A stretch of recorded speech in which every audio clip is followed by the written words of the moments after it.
রোজ রোজ রুটি পরোটা খেতে কারোরই ভালো লাগে না। তো মুখের স্বাদ বদল করতে সপ্তাহে একদিন সুজি দিয়ে এই রেসিপিটা বানিয়ে দেখতে পারেন। বাচ্চাদের টিফিন বক্সও দেওয়া যাবে, খুব সহজেও বানিয়ে নেওয়া যায়, আর মুখরোচক একটা রেসিপি, আশা করছি ভালো লাগবে। তো বানানোর জন্য আমি 200 গ্রাম সুজি নিয়েছি আর প্রয়োজন মতো নুন দিয়ে প্রথমে মিশিয়ে নিয়েছি। আর এখন উষ্ণ গরম জল দিয়ে একটা লুজ করে ডো তৈরি করব। আর আমি এখানে সরু দানা সুজি ইউজ করছি। যদি সুজির দানা মোটা হয় তাহলে মিক্সিতে একবার ঘুরিয়ে নেবেন। আর জলটাও হালকা করে একটু গরম করে নেবেন, তাহলে সুজিটা তাড়াতাড়ি ফুলতে পারবে।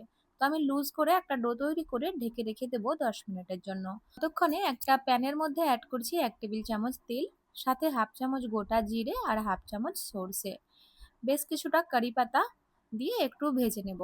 কারি পাতা না থাকলে স্কিপ করতে পারেন। তারপর একটা মিডিয়াম সাইজের কুচনো পেঁয়াজ অ্যাড করলাম। একদম লাল করে ভাজবো না, হালকা করে একটু ভেজে নিচ্ছি। তো পেঁয়াজটা সফট হয়ে গেলে অ্যাড করছি 2 টিস্পুন ক্রাশ করা আদা রসুন, সাথে দুটো কাঁচা লঙ্কা কুচি। ঝালটা নিজেদের স্বাদ বুঝে ব্যবহার করবেন। একটু নেড়েচেড়ে ভেজে নেব। কাঁচা গন্ধটা চলে গেলেই অল্প করে একটু হলুদ গুঁড়ো আর একটু লঙ্কার গুঁড়ো অ্যাড করছি, এতে করে রংটা বেশ ভালো আসবে। ফ্লেম লো রেখে নেড়েচেড়ে মিশিয়ে নেব। তারপর অ্যাড করে দিচ্ছি সেদ্ধ আলু, এভাবে হাত দিয়ে ম্যাশ করে অ্যাড করে দিচ্ছি। আর চাইলে আলুটাকে গ্রেট করে অ্যাড করতে পারেন, তাহলে আলুর মধ্যে কোনো রকম মোটা চান্স থাকবে না। আর আমি বিকেলবেলা রেসিপিটা তৈরি করছি, কাজটা সহজ করার জন্য দুপুরবেলা ভাতের মধ্যেই আলুগুলো সেদ্ধ করে নিয়েছি। তো আলুটা ম্যাশ করে নেওয়ার পর একটু মশলার সাথে ভালো করে নেড়েচেড়ে মিশিয়ে নিচ্ছি, আর চেষ্টা করব যাতে মোটা মোটা চাংসগুলো এইভাবে ম্যাশ হয়ে যায়। তো এইভাবে চেপে চেপে আলুটাকে ম্যাশ করে নিচ্ছি। তো মোটামুটি ম্যাশ হয়ে গেলে এখন স্বাদ মতো নুন আর দিচ্ছি একটু চাট মশলা পাউডার আর ধনেপাতা কুচি দিয়ে মিশিয়ে নেব। আর এই সময় গ্যাসের ফ্লেমটা অফ করে দিয়েছি। তো আলু মশলাটা আমাদের রেডি হয়ে গেছে। এখন সাইডে রেখে দেবো ঠান্ডা হওয়ার জন্য।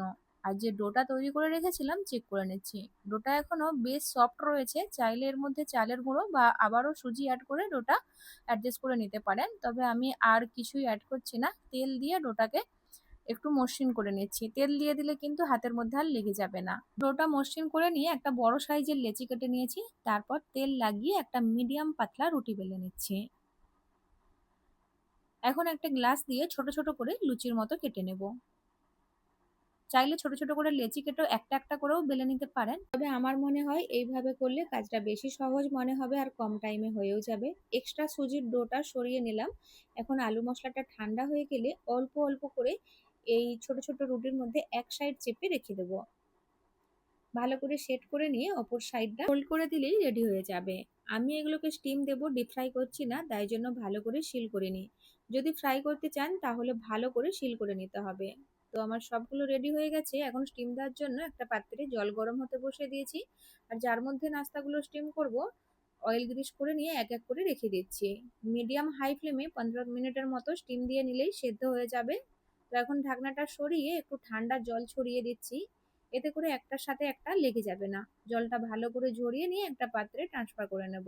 এগুলো এরকম সেদ্ধ খাওয়া যাবে আমাদের পিঠের মতো, তবে আমি একটু তেল গরম করে জিরে, ধনেপাতা, একটু লঙ্কা গুঁড়ো ছড়িয়ে দিলাম। এখন ফ্লেম অফ করে নাস্তাগুলো অ্যাড করে দিচ্ছি, নেড়ে চেড়ে একটু মিশিয়ে নেব।